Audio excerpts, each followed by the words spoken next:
Good morning. So I just want to explain a little bit how we're going to do things this morning, which is that we're going to go upstairs into the exhibition, and Eric and Darius are going to talk in front of the work for about 20 minutes, just talking about its genesis and its evolution.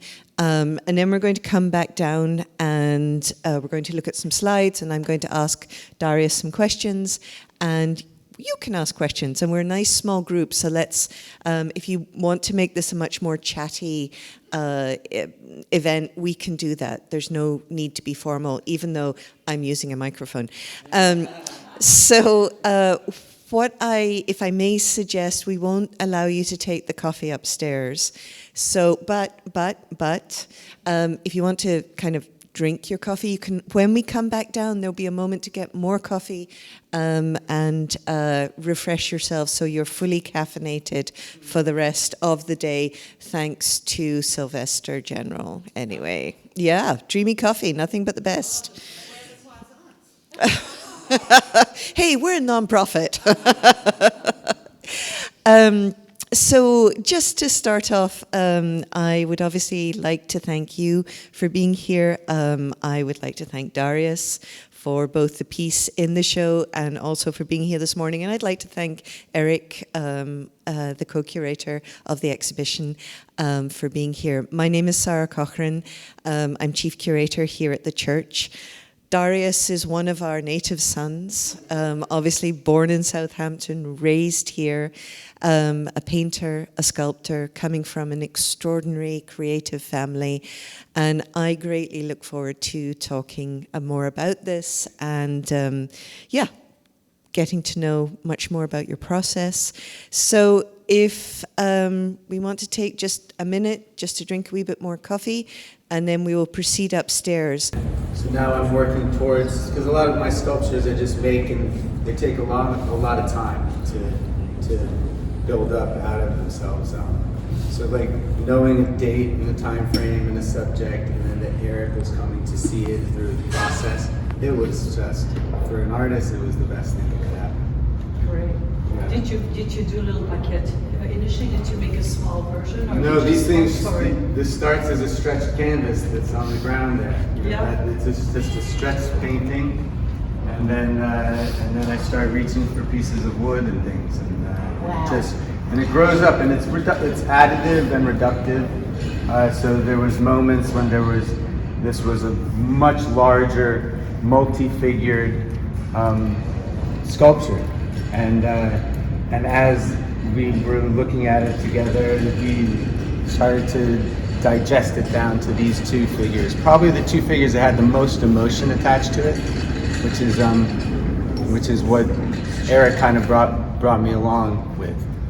I can expand on that a little bit later. I wanted to start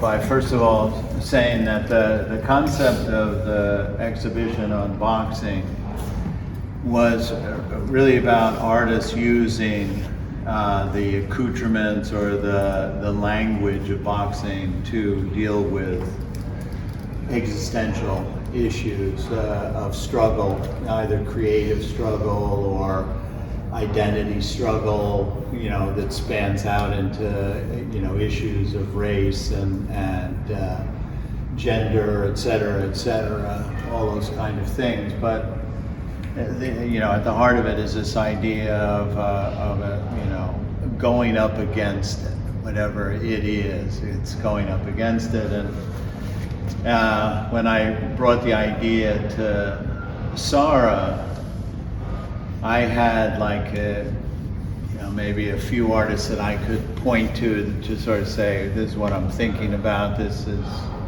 along these lines. And then Sarah just started to unfold this thing into an amazing set of directions that showed that, pretty much every artist kind of deals with this on some level, and a lot of artists have sort of delved into the iconography as a way of exploring the subject. Anyway, so I thought of Darius, I thought it'd be interesting to see how Darius handled the topic of boxing. I wanted him to be in the show as a sculptor. I'm particularly drawn to his sculptures, which always surprised me. He had done a piece a few years back, probably more than a few years back, which was, what was it technically called? It was like a religious... It was called The Ascension. The Ascension, right? Yeah. And there were 3 figures on one base. Yeah. You're lifting your eyes up. And it's something that is very much in this as well in terms of what attracts me to his work, which is, I was thinking this morning, there's art is made up of thoughts, and it's made up of feelings, and great art is made up of knowledge that combines those things, right? And knowledge is something that doesn't reside in either of the other 2 categories alone. It's something that comes from the way one combines these things, right? And in the case of Darius's work, and I see it very specifically in this piece, is there's a knowledge of the body that can be expressed in ways that don't conform to the body or don't easily conform to the shapes of the body, but absolutely inhabit the body when you look at it. And I want to emphasize that because it's not, you can't take it for granted. There's more artists that can't do that than there are that can. Let's put it that way. You know, there's likeness, there's similarity, there's representation, there's all of those things that are part of the physicality of the body that don't actually have to do with the body. What has to do with the body is the animation of form in a way that captures how a body, you know, leans into something, presses something, holds something, you know, grabs, you know, all where the tensions lie. Now, what's so ridiculous about this sculpture and his program for making sculpture is he takes these shapes that have nothing to do with the body. You know, these 1x2s and the, you know, scrap pieces of wood and shit. And he forms them, you know, wrapping them in, what is the material? Is it a muslin or It's muslin, it's cheesecloth in a lot of it, but it's also linen and canvas. And then plastered over, or just painted over? I choose cheesecloth because it really sucks into the sculpture form, but it's chosen for the waft and the weave, so that it's basically like canvas or linen. The material is the same material that goes into traditional painting. A wood armature, which is the stretcher, that's been wrapped in canvas, primed, painted. In this situation, it's a wood armature. It's been wrapped in waft and weave, canvas, linen, or cheesecloth. It's then gessoed that seals it to the form, and then painted. So, you know, like, it just takes a really long time to stretch this canvas, you know. Now, the things to notice just in terms of the physicality of it, the gestural thing, is this incredible sort of weighted contrapposto thing here as this figure is actually leaning in. You can feel the pressure of this, you can feel the grab of this, I mean, this crazy thing, a boxing glove to make a sculpture, and also a boxing glove to make a sculpture that's made out of with a paintbrush. I mean, it's just, you're wacko.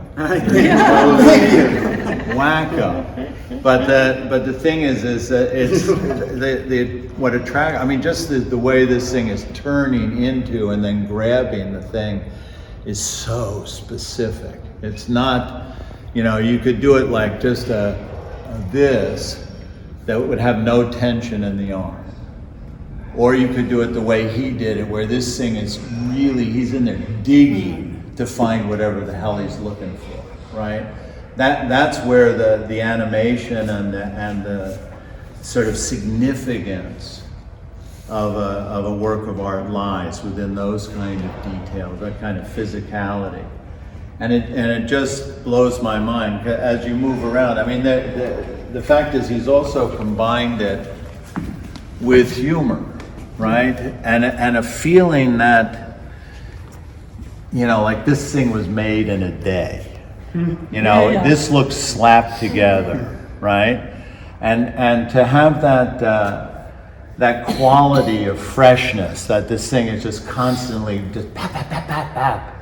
And at the same time, the specificity of it is really what I find incredibly powerful in it, and without losing the pathos of what this artist is trying to do, which is to make something happen, that, you know, animate something, express his feelings, you know, whatever the project is, the desperation of it. And I love that it's got a bloody nose. This is a self-wounding activity here. You know, it's somewhere. It's not uncommon to go into a painter's studio and you can see where they've been touching themselves while they're painting. Paint on their ear, their head, their nose, you know, whatever. I mean, it's pretty funny. Anyway, so on one hand, it's like, you know, the red from the you know, the paint is, you know, on his nose at the same time. It stands in for a bloodied nose. Well, yeah, he's been punching himself to get this thing Punching out himself, there. yeah, exactly. Well, and what impresses me is when you say, you know, well, the body is expressed with this piece of wood, but there's anatomic coherence which adds in the knowledge part, you know, like you say, not all artists can do that. Yeah. You have to understand anatomy to make this to make it received. Mm-hmm. Right, in a way. So you obviously know your draftsmanship, which, you know, to me is so essential as an artist. You know, to know the deep knowledge of the body as a form, force, will, you know, focus, concentration. You know, all the things that go into the creative act. Being there, as well as the comically absurd, the comic tragic part of it. You know, I love this, the sort of frustration, exhaustion, you know, just like whatever. You don't quite know what the relationship between these two figures are. Was this a model, you know, a painter and the model kind of thing, or you know, were they both sparring with each other in some other way? But the turn back, the like just, you know, leaning into the face and stuff has such a great feel to it. That anyway. But why is he hiding his face? Because he's so upset. We're not even sure it's About a what? He's not getting what he wants. So there is this. So, Maybe getting the part. so when Eric, it is wacko, and I love that as an adjective. I'll take it all day long. But there was this moment when he came to me and asked me to do something about boxing, and I was originally, the first thought is, I'm non-violent, I don't know how to approach boxing. I'm an artist, I just go to my studio and I struggle all day. But the second thought was, I said, oh, like the painting of Pierre Bonnard, the self-portrait, where he's standing in the mirror and he's looking at himself. And I said that to Eric, and Eric said that's what he was thinking of as well at the outset of the show. So that storyline of Bonnard, 90, or looking at himself frail, with his hands up as if he's still got some fight in him and he's chasing something that he hasn't gotten to yet. In general, Bonnard's paintings feel like he could dab and rub it out and dab and rub it out forever. There's this existential surface that shimmers to his work. So like that idea that he's still there fighting, that's what I sat with. And later on in the process, Eric shows me an antique sculpture, an ancient sculpture from Greece called the Pugilist at Rest. Lion's Mane, good. Pugilist at Rest, and it's this boxer from Greece, you know, looking up, and his face is pummeled and his hands are bloody, and the sculpture shows it all. So again, it's this, like, for Eric, it was like this moment of like exhaustion and motion and struggle. And so those two elements started to gel in this thing. I knew I was going to make an artist sculpting a sculpture. That was what I knew I was going to be. What it was going to look like in the end, I didn't quite know. So as this started to take over its form, and especially now the way that we ended up presenting it, it's like you're not really sure if that's the artist turning his back on the sculpture he made, or if this is the artist who's sculpting the sculpture. This pre-existed everything, pre-existed Eric coming to me. This was actually one of my finished sculptures. So this is the way I saw it, which is like, well, again, it's a wood armature wrapped in canvas, and these are all the palette scrapings that come off, because I don't like the idea of waste. So, you know, like a lot, so that all is now being like squished in by hand to form muscles, and so there's a quality to that central figure that almost like a drip sandcastle, you know, it's like this additive and many layers of paint that scumble across the surface. So there's a quality to this figure that's different than the quality of this one that's been wrapped in the cheesecloth, that you can see how it sucks up onto the surface of the wood. And this one is wrapped in regular canvas and linen. You can see how it kind of hangs off, and it's more familiar. But there's three different qualities to the figures, which give you this open narrative. You can approach it and you can come up with your own narrative. You know, like, there's no specific storyline here, but the fact that it's curious leads you down that path of discovery. What does it say on his boxing gloves? These are both, this one says Everlast, the idea of this sculptor, the artist, is just, we're up against mountains, especially at this time where people have taken every corner and claimed for themselves and developed their identity. So it takes a long time for a new artist to slowly find their language and find an audience, or just they struggle. And it's a fight. I mean, there's no question about it that artists are brave, and they're in the studio chasing this unknown quality, and it's not easy. This one says ringside, which is I'm in it, I'm there, I'm at the edge of it. You know, these are both, a lot of the artists in the show actually use those branding names around the corner, especially. Everlast is the easiest one to go to. And then there's things that paint can do that, since it's ultimately a painting, it's a three-dimensional painting, since it's a wood armature wrapped in canvas, primed and painted. And the thing that figurative sculpture, when you make it like this, is different than figurative painting, is that painting, you use the paint to create an illusion of depth and space and form.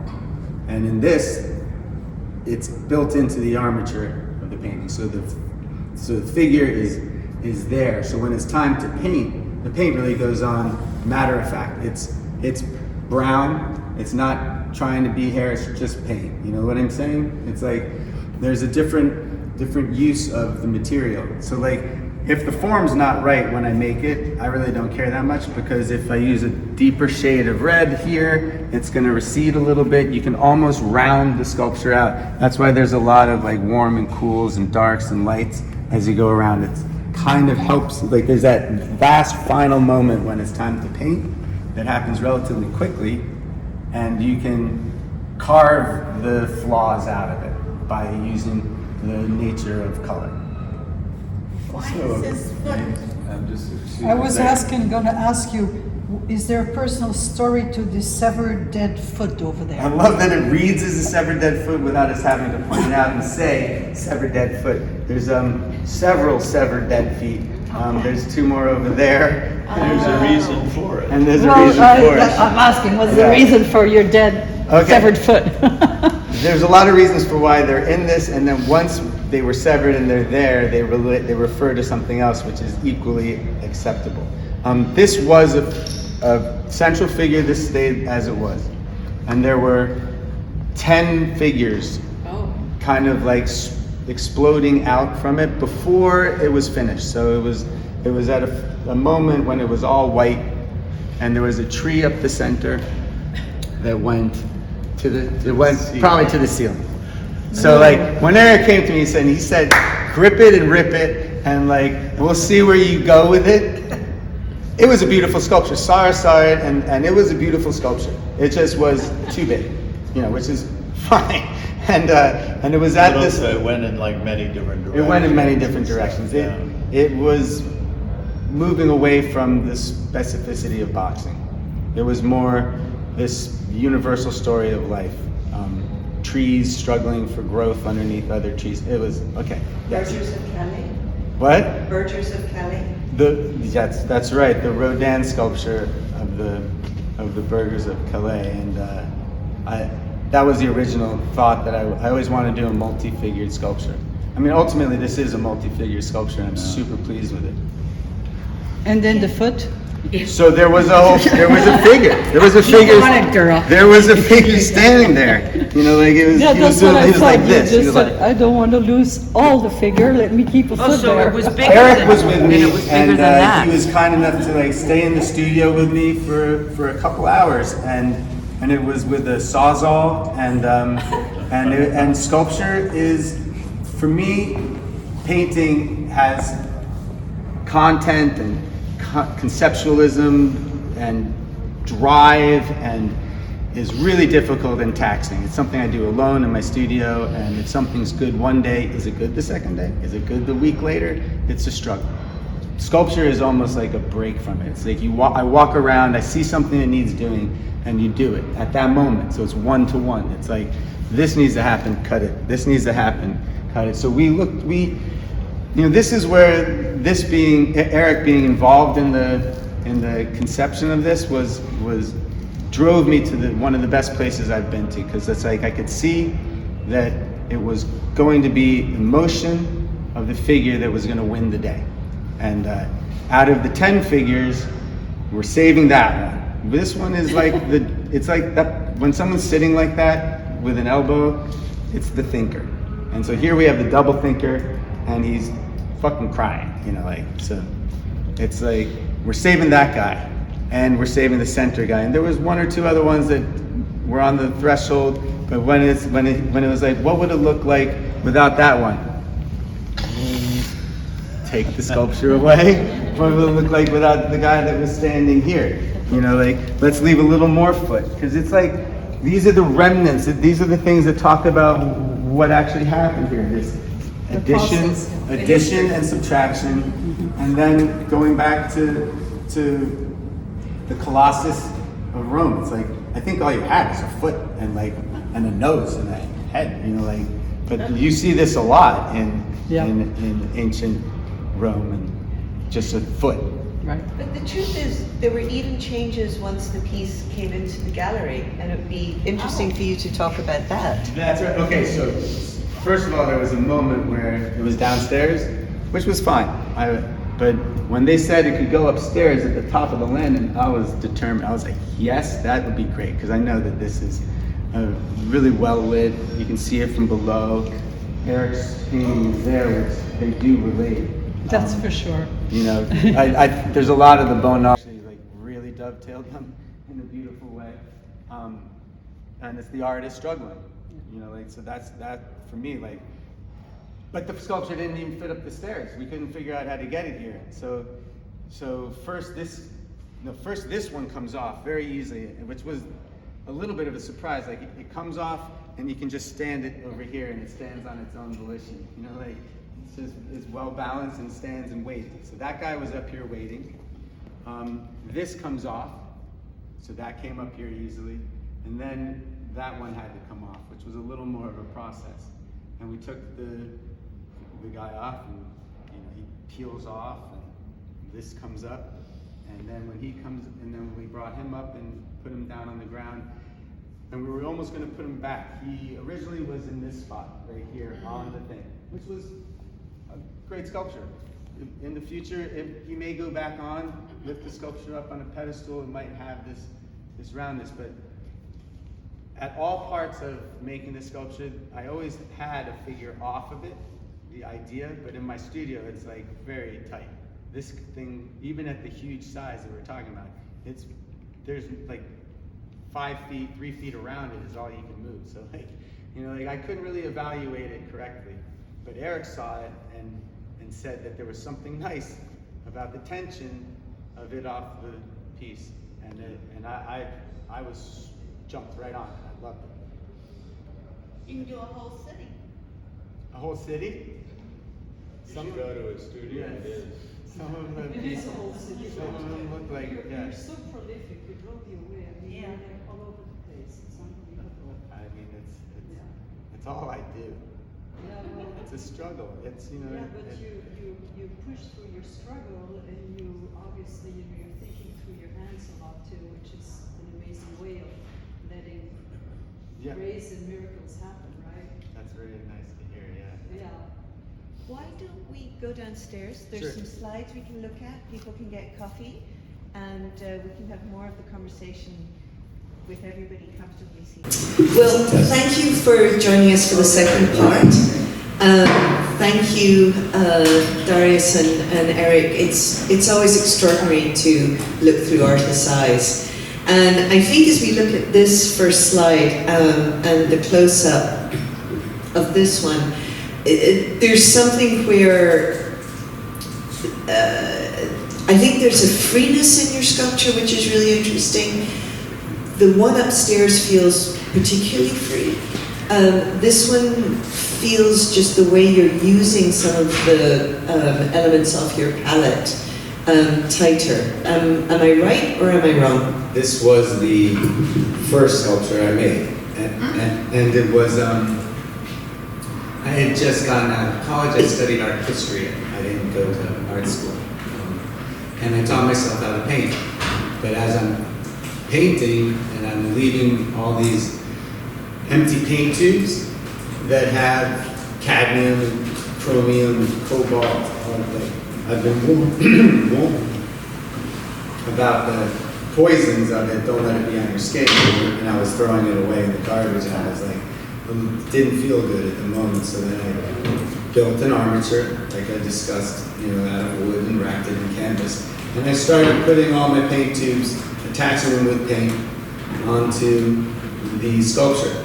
I had written my thesis on the methodology in Jacquemet, and so I had his ideas and getting this. Well, his are very gaunt and whittled away until almost the armature, but this was thin to begin with. But it was a nice feeling to like squeeze the paint tubes to the form. There was a tactile handiness to it. And in talking about, it took 3 years of paint tubes. So like I wasn't sculpting really at the time. I was just putting paint tubes on it. in talking about art history, and I mean, I think the other thing that's really remarkable is just there's an obvious sense of enjoyment in your sculpture. I do feel a lot more free in the sculpture. This one is you can see the stretched canvas. I give you the staples, because that helps your brain register stretched canvas. And then on top of it, I took the palette I was using, a little thumb palette, stuck it to the canvas, and then having the painting kind of grow from there. And if we move forward, I think that this is obviously a way where I think the sculpture is coming back and influencing your painting. Yes, so this is an early painting as well. So as I come out of art school and I think about painting in general, it's like, how did people learn how to paint in the time of Rubens? And this is a Poussin painting. They would study the masters. I was familiar with them, so I just wasn't even trying. I was just looking at Poussin paintings and copying them, bringing a little bit more of the freedom of, at the time, postmodernism, bringing a freedom to it. So it didn't have to be what they had to have. And so I painted this scene of Moses and the crossing of the Red Sea. I painted it about 4 times before I made this one. This one I made entirely with powdered pigment, and the painting was on the ground, and I I poured the powder pigment all over in the forms, and red where the red was, blue where the blue, and then I took Stand linseed oil and I mixed the paint, and so that it pooled and moved and dripped around, and it laid flat in my studio for 6 months before I could stand it straight up. So it was the idea of like separating paint to its elements, powder pigment and linseed oil. So there is this sculptural idea to it. But as a painting, it's maybe the most successful one, because you have the depth of the figuration, they stand up in three-dimensionality, and they look like they've been thrown through a meat grinder. And for me, it's like that's, a lot of my paintings from art history have that feeling of you take all the elements, and they don't quite fit together, and they do have this blenderization to them. I love the kind of epic sense of your process. I mean, there is something, I mean, there's the breaking down into certain elements. But I mean, the fact that you commit to keep a painting on your floor for 6 months, I mean, that's a commitment. And how large was it? This is like 4 foot by 5 foot. Okay, so it's not one of your huge ones. I think this next one really speaks to your past in art history. Yeah. So this was very early, looking at the Déjeuner sur l'herbe. I painted it 3 or 4 times, and then sculpted the figures, like each one a little bit. And you can see how they kind of relate to where they are in the painting. Really strange sculptures, like, believe me, when I made them, I was like, this is ugly. I put it in the corner, and it's only recently that I love them. They're really good, and I didn't know that at the time. Some of these things take a long time to be seen correctly.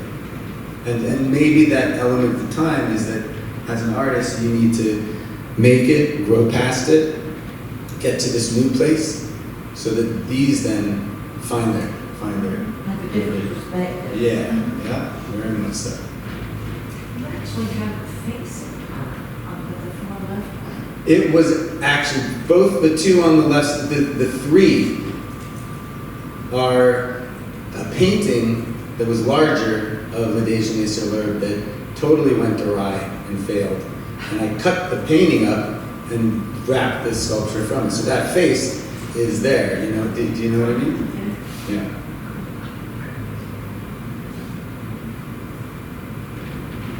Sorry? Yeah. Mine is going quite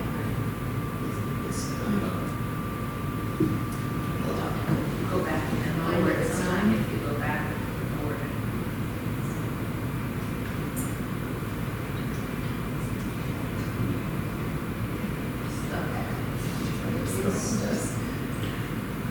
Oh, well, it's a good place to be stuck.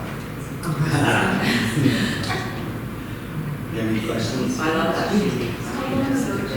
How long ago did you make these? Everything so far is like 2000, 2001. Yeah. Maybe even a little earlier.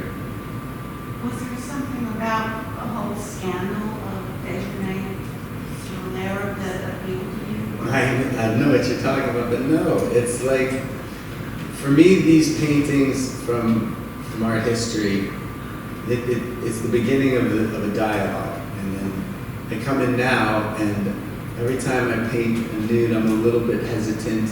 I try and paint male nudes at the same rate I paint female nudes.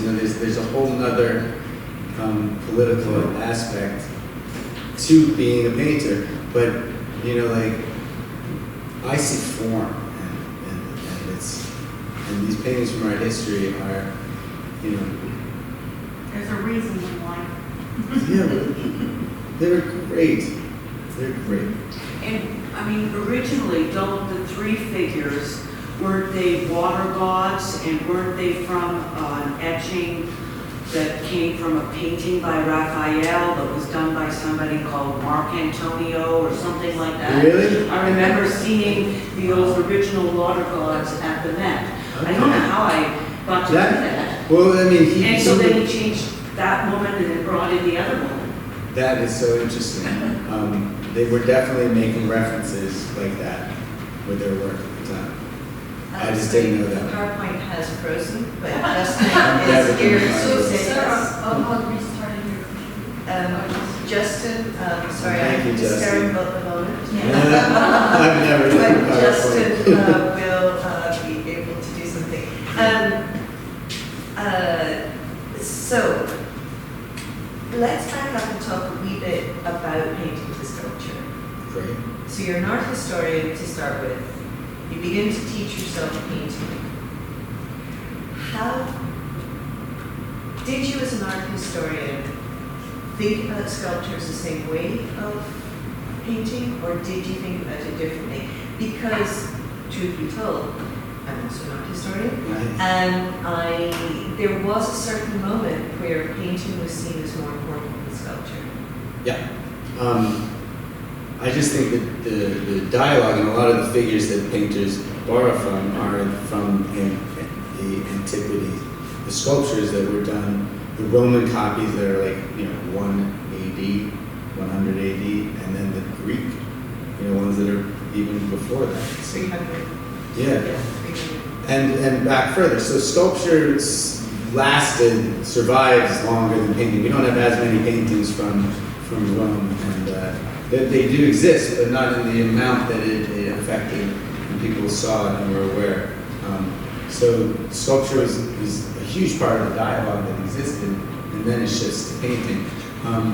It's just that the two-dimensionality comes with it problems of rendering and space, and where do you find your focus beyond the surface of the canvas, because it's illusion, and it's like paint can deliver illusion.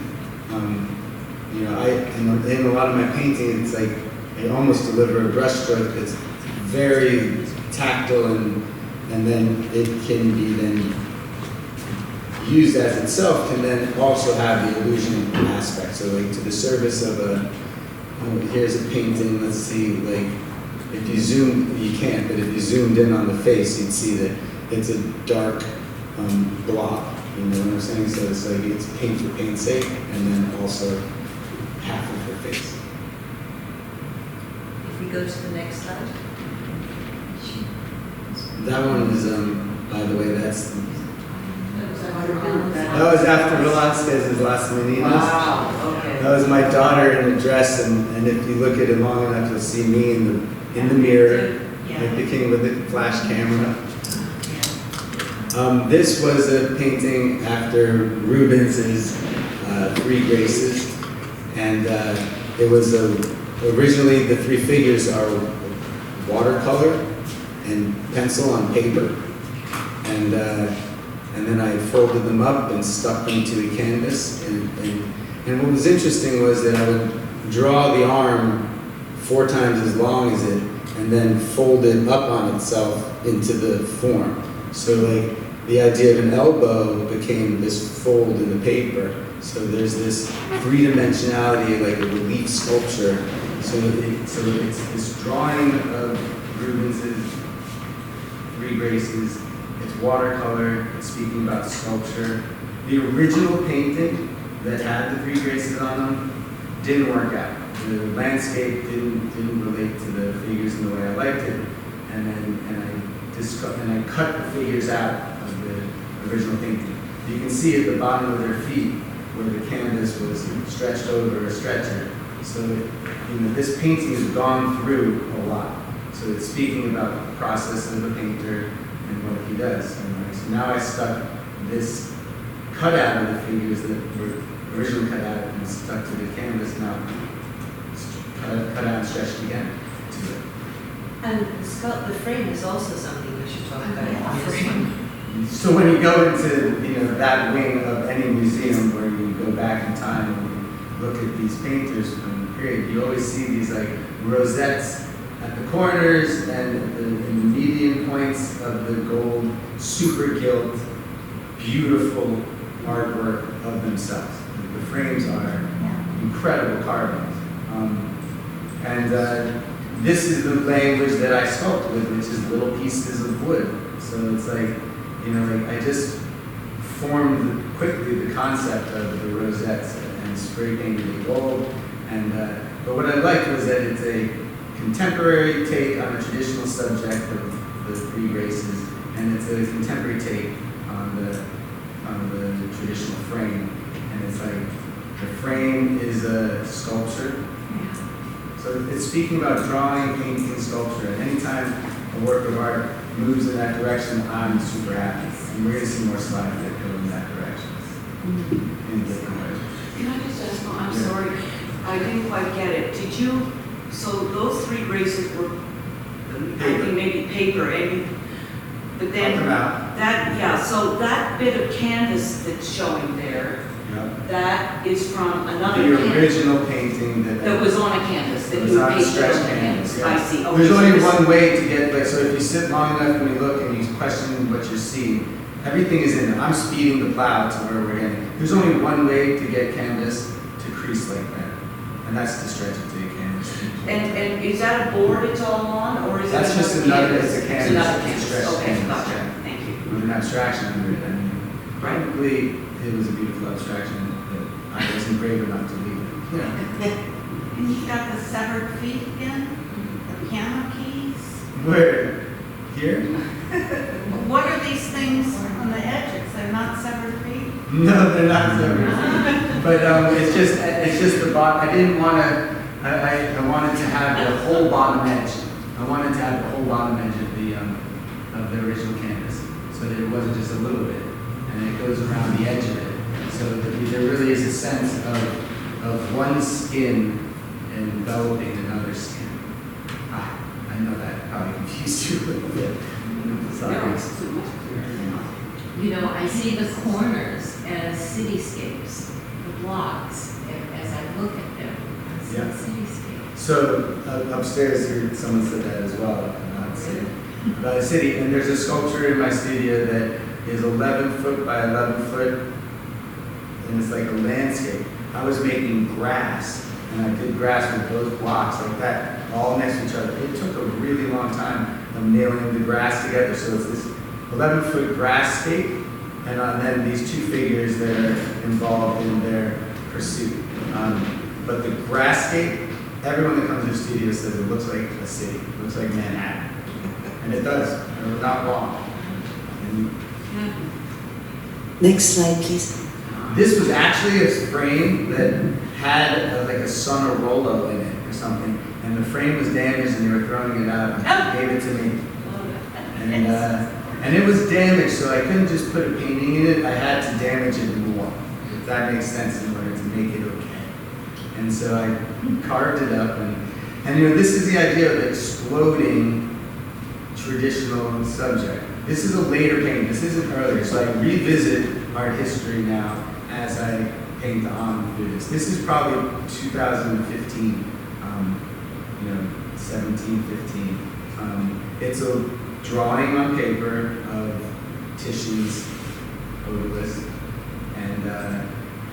and then stuck to the canvas, and there's actually resin, which would be the idea of varnish poured on top of it. There's paint all over it. There's, paint shifts from delivering you the background to almost delivering you color over the paper. It's just, to me, this one really feels like it was thrown in the ground here and is handed back to you. Still, her face is very lovely. She's not tortured at all. No. You have tortured her, but she's taking it. No, that's just, it's the process of painting is difficult, So the reason that I try and deliver drawing a lot of times on the surface level is because one of the things I didn't like about painting when I was studying it, I went to Paris, so I was in the Louvre all the time. They're showing you the paintings that you're studying, and you're there in person. I knew I wanted to be a painter. I didn't want to be an art historian. So when I first studied art history in California, in San Diego, in LA, it was a slide, and I wasn't getting what I needed, so I switched to Paris, and I saw it. Now, when you're looking at the surface, and you think about what a traditional painting goes through, they take the canvas, they stretch it, they prime it, they draw the subject on it, They then paint it. A million touches that are each inspired. And then at the end, they mindlessly varnish it. Now they've covered it with a gloss that they didn't think about. So all those individual touches are now underneath this sometimes the artist didn't even varnish it. So. And then that would be like the hierarchy of how one of those paintings comes to be. You no longer see the canvas, you no longer see the gesso, you no longer see the drawing. And so a lot of this idea of the blender is the fact that I'm taking that hierarchy and bringing the drawing back to the surface, showing you the raw canvas, the gesso, the drawing. The resin refers to the varnish that happens in the in the median area, and now you can push it further to like after you varnish it, you scrape your palette, throw away your paint tubes. You kind of see what the pieces I'm choosing to hold on to. Transparency. So they had a show at the Old Whitney that were showing unfinished paintings by painters of the period, and it was extraordinary because they would paint the figure, and it was like painting by numbers. They would paint part of the painting before they get to the background. So this reminds me of that. I was very perplexed by it because it's not they were building the painting by working all over the place. They'd be like very specifically painting the figure, and then like subject by subject. Did you see that show? I saw the show. That was pretty wild. I didn't realize that that's how they painted a lot of time. You know more about that? Not all artists do that. Yeah, but that was. Yeah, that was also when they took the paintings out of the frames and showed them, and you could see the edge for the first time of some of these famous paintings from the Impressionism. It's so much more. There's so much more information. Yeah. You know, like it's allowing you to see the physicality that frame covers up, and that only gives you like the window space beyond. This is the paper figures. You know, again, this is a large painting, 10 by 9, and it's just. The title is The Sculpture Garden, and I'm not really sure. Let's The go. previous one, I'm sorry, but isn't the obelisk a black woman? No, not necessarily. Okay. That was a different painting that you're thinking Okay. of. That's Manet's Olympia. Yes, and okay, it's- okay. And the black woman is tending to her just behind. Okay. Yeah, this is a tissue. Okay. And this also is just a bunch of paper figures.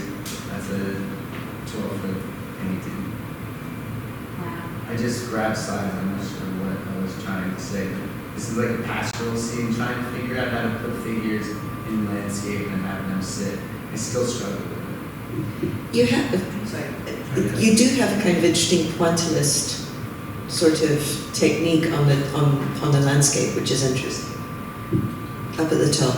Oh yeah, that's it was the idea of a river. So Laying on the far side. as a kid, were you drawing? I mean, because you obviously have draftsmanship.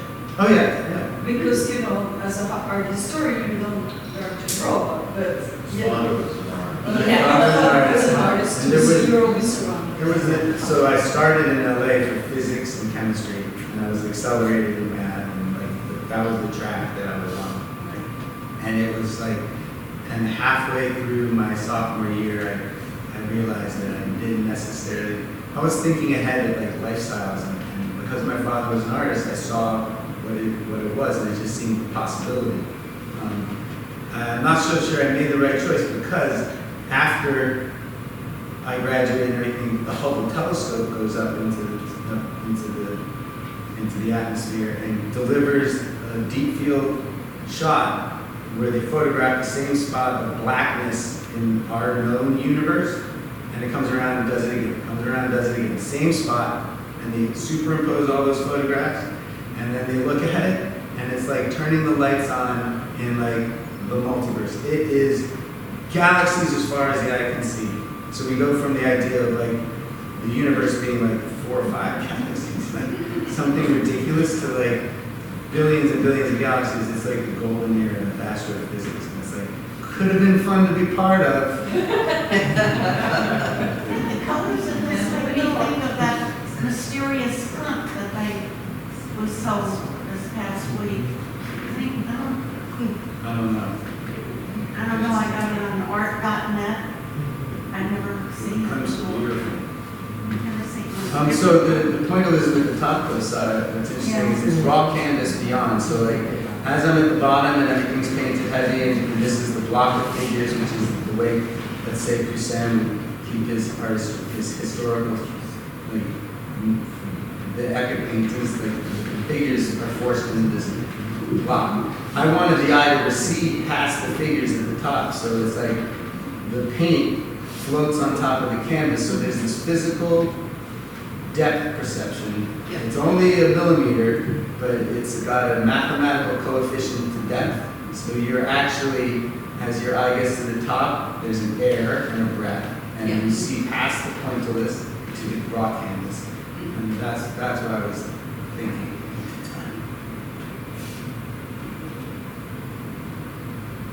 And this is just an example of like a stretched canvas over a board, and then I carved away the canvas, so it's like the idea of sculpture being additive and reductive. And then as I carved away the canvas, I then needed a little extra of the table, so I took charcoal and completed the painting. So it's like this, the idea of charcoal, the idea of the drawing almost like penetrating the canvas. And this was just a bunch of wood that I acquired from a friend. It's and I just painted this figure. So I include the slide because it's like a very sculptural painting of a figure. It's the nude descending of the staircase. So you see, like, I can't escape. Even today, I asked Eric if one of his figures was based on a painting from art history. For me, my brain just cannot escape, so it's really, really hard. It's very difficult for me to do that. But that's good in a way.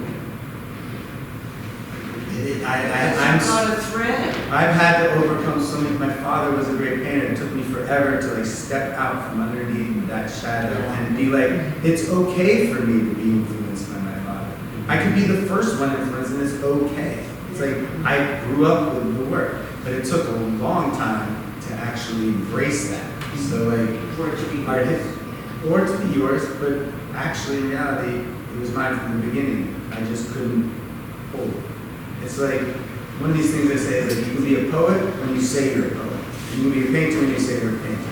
You can't be an astrophysicist by saying you're an astrophysicist. But you can for those other two things. I have a question. It has nothing to do with necessarily your technique as an artist, but do you find that the older you get, progress, do you find that the lessons you learned before you were talking about those figures where you're folding things over, do you find that everything you learn that you do every day helps you outside of canvas, outside of the sculpture? Do you use that part of how to figure this out? I'm talking in your daily life, in your relationships, and your non-art life. Oh, everything enters into the studio. Really, I mean, you can't push it away 100%. But do you take those lessons outside? Do they help inform your other life, your daily life? Oh, the idea of acceptance? The idea of make it work, figure it out, change gears. These I like things that. don't go that path. I like that. Well, there's a lot of love. I'm really sensitive to everything I'm saying. You're going to come to the core of it, which is love. And there's a lot of love, love for the dialogue that existed before me, love for my father existing, giving me and showing me things, love for the color, for what color does, love for paint can do, and sculpture can do. You see what I'm saying? So at the very core, I love the surface of my paintings, and I think it comes through. So like problems in life, it's like I bring that to that too as well. Yeah. First of all, I love your sculpture. I've been watching your paintings for years, and the first thing that I think about, like when I look at your sculpture, is that you took your painting, all your paintings, and you just see it in your sculpture. It's like you lifted your paintings and put them in a sculpture. I can say that correctly. Yeah, I'm not sure. it's good. The other thing is since there's a lot of artists in here, which is harder to be a sculptor or a painter? I was told by somebody, a couple of people, that the hardest medium to really perfect is to be a sculptor. Wow. And I'm Depends just what asking kinds. you, yeah, what I mean, the like, medium itself. yeah. If you're asking me to carve a piece of marble into David, no. It's the hardest thing. Probably the hardest thing in the world somebody can perfect. However, for me, and To I'm make not a great this- sculpture. I mean, it must be a lot of things, and we're going to enter some slides where it's like the idea, I don't need the perfection. So like Titian's perfection of skin tone, I don't need that anymore because he did it. So like I'm trying to deliver something else. So it can even be clunky what I'm giving. You know, like we're going to enter, I don't know, are we going to push slides forward? I think so. We are running a wee bit long, and I want to be respectful of everybody. We're just trying to get back to the slides. I'm sorry. I am so sorry. Sorry? Well, just, we're now at the beginning, so. Well, Yeah. for me, painting has a lot more, because of the illusion of what paint can do and create depth and space and narrative and storyline. Like, it's way more taxing on me in the studio. Sculpture is this rest, so like I'm not trying to be a great sculptor at all. But isn't it also like, when you're painting, you're thinking about the 3-dimension, and to create that 3-dimensional magic on the 2-dimensional surface requires knowledge, understanding, practice. Yeah. But once you have that understanding, then the sculpture comes on its own, because then you can move around it and you can understand it because you know what it does on the 2-dimension. I mean, it's just my understanding of it. That's true. What was that passion? This is the original sculpture that Eric had seen. Wow. Can you make it bigger? This is called We're trying. That's yours? Yeah, this was at Guildhall in 2017, and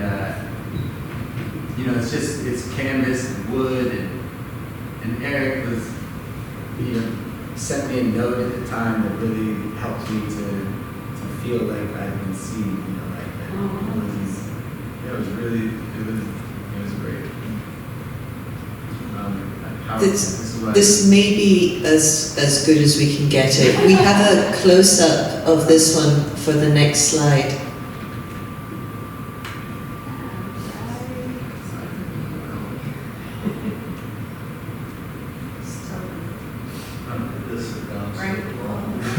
I don't know.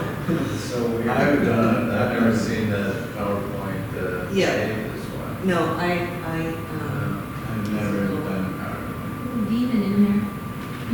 Did you make this PowerPoint? No, we put it together, so it's... I'm going to explain it, but my energy and do funny things. I get it now. He makes it. There, now. May we see the next one? I hate to ask. There is a question, Okay. And then... We can go quickly through some of these Yeah. since we're running long. This was the original sculpture, so it's 3 figures. The central figure is descending. The figure on the side feels like it's either helping it or holding him back, trying not to let him go. And there's this figure on the back that I think Eric really responded to, which is just has his hands over his face and is lamenting the ascension. My idea was that every religious every religion has an ascension story in it. So, this was like a universal idea. You can move on.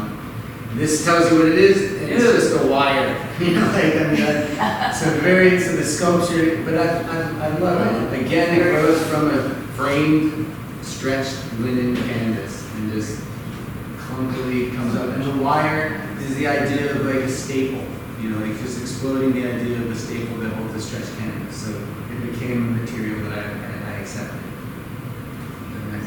This is just a reclining figure of the paint tubes. It's small. You do have a lot of humor in your sculpture. People see humor. It's deadly serious stuff. You're more serious. You're hysterical in your sculpture. Hysterical. You're really, very really Why don't you say your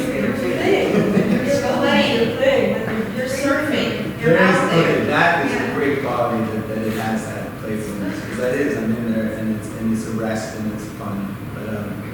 Yeah, this one is, there's a nail that's in front of the nail. I don't know where these things come from. It's that foot. Yeah, but I was thinking about Henry Moore and like how good Henry Moore is with those holes in the things. And so this one, the arms kind of connect, and there's this hole, and that to me was what the sculpture was about, and I left it. And it was done. So then I started making cement paintings, which are, very flat, because the cement hits the surface in a different way than paint does. Paint has color, and color has depth. So if I had mixed up two grays here, the painting would have receded into the surface. Cement literally floats on the surface in an interesting way. But I only show this as I make sculptural paintings that aren't about art history. But then if you go to the next slides, there you be. This is the Ang, the Grand Police. And it's The vision is so bad. this one is Ang. This is Ang. And it's this sculpture. It's cement is a sculptural material, and the way it floats on the canvas invades your space to a degree, so that this is like relief sculpture. It's also like drawing in sand, like a kid drawing in sand. So it's speaking about drawing, sculpture, and it's painting format. So for me, it has all three of those elements. It's like surprising. It's like, for me, that's very satisfying when something can contain all three. This is the David, and the David is known for perfect, like, body, like, anatomical, like, and this is like the worst drawing of David that you could imagine, and the painting stands up, and but when you look at it in person, it's 12.5 feet tall. You're looking at it like this, your head is craned back. Everybody that comes to my studio is like, and then it's like, that's what everyone does in front of the David. So it's like, for me, this painting is like, the only reason it's a good painting, because it's such a bad drawing, and it's so clunky, the concept has to be good. So for me, the idea of this cement and drawing and rendering a painting in that way. David is also the greatest festival ever. Is it really? Oh, absolutely. It's so great that the Romans made postcards out of it. They recognized it as a thing unto itself. Wow. I'm always amazed. It's the one place in the sculpture where I feel like the artist, like a contemporary artist, would shift scale. Like sometimes I make the head really small. And I feel like it's like the whole sculpture is like this landscape with this tiny little genitalia. It's interesting, and it makes the most sense. This original sculpture is extra large genitalia. I was just saying. Yeah, I know. Perfectly, constructed. That's hilarious. Things of beauty. The sculpture in person, it resonates. It's like, it seriously, to me, it felt like the most beautiful thing man has made with his own hands. This is Matisse's piano lesson, and it was at the MoMA, and I've always been curious about that woman in the back, like sitting on the stool. So that was that painting. I then recently started painting Monet's water lilies and pushing it into odd places, but they're actually beautiful paintings, and it's a variation on the theme. This one is 3 linens that come together, and there's a coating of resin across the surface before I paint the lily pads. So the resin kind of connects the 3 canvases, so it's like 3 become 1. These are the paint tubes. There is an abstraction, but it has a certain movement to it. Definitely has movement. Yeah. Now we're getting to the end. This is just, again, it's like 2 canvases, but those stalks of the cattails crosses over the diptych, and 2 things become 1. So it's just the idea of paint and the ability of it to bring things together. how the scrapings. And we're probably not. There's just a couple more. There's some of the historical ones that you. Oh, good. This is the pugilistic rest. Oh, good. Right? That's the Greek bronze, you know, like. And then that's Bonar. Looking in the mirror. And then there's a second Bonar, which is. Oh, there are two, yes. Yeah, yes. there are two. Wow. So 31 to just as the war is breaking out. Oh. So he's over there, and what's Yeah. the other one? 31, so there's about 7 to 8 years difference. But yeah. Beautiful. Yes. You work with so many different mediums. So I'm curious, when you're starting a piece, are you thinking like what materials you're going to be working with, or does that evolve as you're moving into a piece? It definitely involves, I don't necessarily have like a predetermined idea of what's going to happen in the painting. I try things and then, you know, like that blank canvas, I don't stare at it very long, but it's full of potential, infinite potential actually, and it's beautiful. And then I take a charcoal or painting and I make a mark on it. I kind of shrink the potential down and like create a problem. And now you start, so as soon as you start making a mark on that infinite possibility, it's problem solving and it's fun. And I used to love balancing equations. Really nice comparison. Darius, thank you. And thank you to you for joining us.